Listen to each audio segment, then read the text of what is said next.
পাশে রয়েছে আমাদের ফিমেল পার্টিসিপেন্টদের জন্য খেলার ব্যবস্থা। তো তারা এখানে হ্যান্ডবল খেলে থাকেন। তো এখানে একটা ম্যাচ অনুষ্ঠিত হচ্ছে।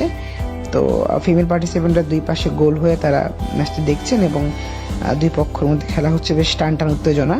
তো খেলা কিছুক্ষণের মধ্যে শেষ হয়ে যাবে। আমরা এরপর আমাদের বিকাল নাস্তা গ্রহণ করে রুমে চলে যাব। রুমে এসে আমরা হচ্ছে গিয়ে আমাদের যার কাজ থাকে, আমাদের অ্যাসাইনমেন্ট থাকে, প্রেজেন্টেশন থাকে বিভিন্ন টপিকের উপর। তো অ্যাসাইনমেন্ট প্রেজেন্টেশনগুলো করতে হয়, করে আবার আমাদের রাত 8টা থেকে আমাদের ডিনার শুরু হয়ে যাবে। তো তার আগে আমাদের কাজ ছাড়তে হবে। 8টা থেকে 9টা পর্যন্ত আমাদের ডিনার হয়। দেন ডিনার আমরা করতে চলে যাব। ডিনার শেষে আমরা আমাদের একটা জায়গা আছে মাল্টিপারপাস, এখানে আমরা আড্ডা দিই। আড্ডা দিয়ে এটি আবার আমরা যার ডর্মে চলে আসি এবং রুমের মধ্যে আমাদের আড্ডা চলে বিভিন্ন বিষয় নিয়ে রাতভর। তো এটা বিপিটিসির জীবন। আমরা বেশ ভালোভাবেই টাইম কাটাই, মাঝে মধ্যে গান বাজনা করি। টাফ হলেও বেশ আনন্দময় জীবন। তো এই পর্যন্তই আজকে।